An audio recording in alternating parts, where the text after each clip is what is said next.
Yun, dito na naman tayo.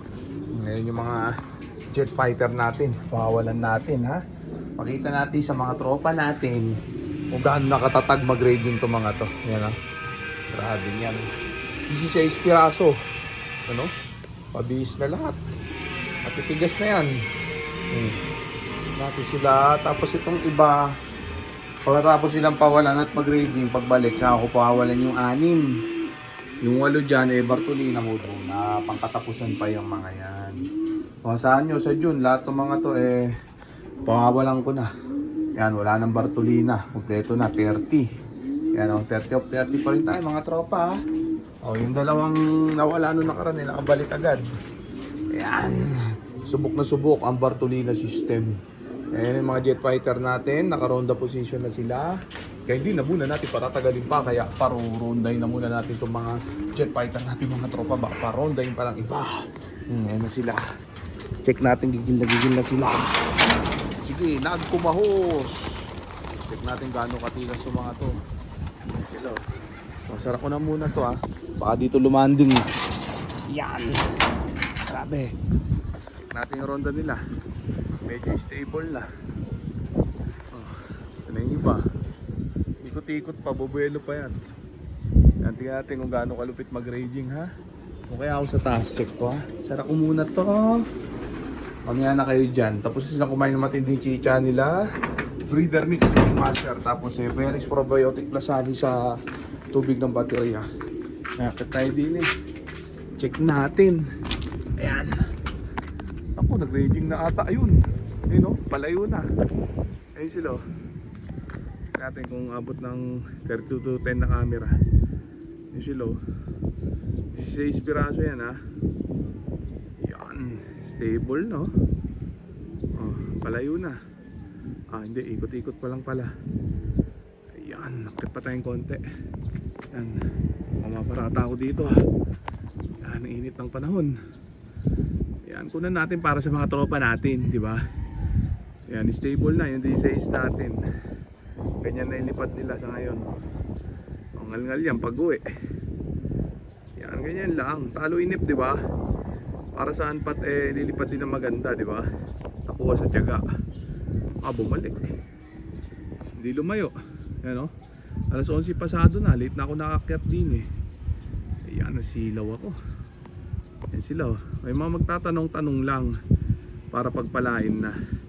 Mga jet fighter natin ayan, medyo stable na, hindi na lamok, sabay-sabay na.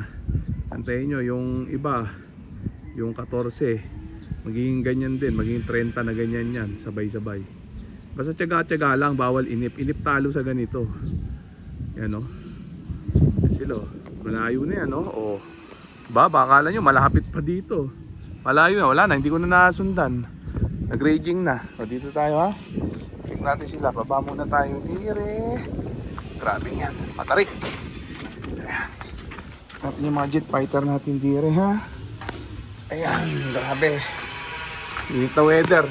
Ayun sila Ano ba? Kuha ba? Ito. Ayan. Nakinit kasi dun. Silong muna tayo din Yan, ikot-ikot lang sila na ganyan. Parting yan, Pamarikina.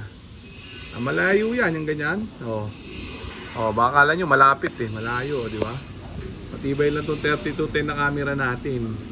Hagip na hagip, ayan doon sila naglalaro, parting Marikina. Ayan ganyan lang sila Yan, sa tirik na araw. Lipad-lipad sila. Layo, di ba? Hayaan muna natin sila dyan, nakakadokling. Grabe. Taladini muna tayo. Concentrate lang muna tayo dito sa content natin ng mga panorte ha.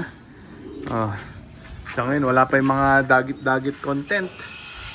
Yan, karamihan kasi mga dagit sa umaga.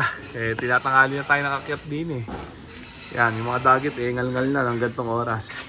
Pero ewan ko pagbaba ng mga to kung may bit-bit ha. Sila, dito na. Ayan. Ngal-ngalan yan. Ganyan pa lang. Siguro mga nakailang minuto lang na lipad yung mga yan. Sa 5 minuto. Naka-4 na minuto. Magli-5 minuto pa lang lumilipad. Yan, ganyan lang. Huwag niyong bubugawin. Hayaan nyo lang. Kung yan lang muna yung kaya nila di Ganun talaga. Ganyang stage. Ganyan lang talaga mga kaya nila naliparan muna. Ayan o.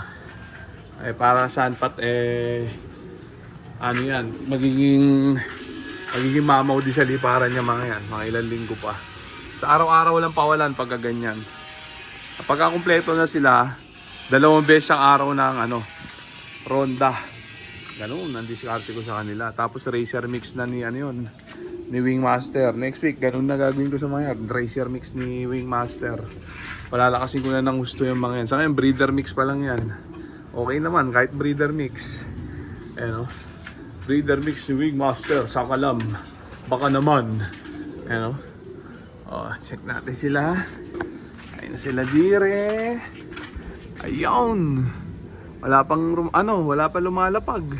Yung pula na marupok na laging lumalapag ngayon, nakipagsabayan na. Kaya nag-stable na rin.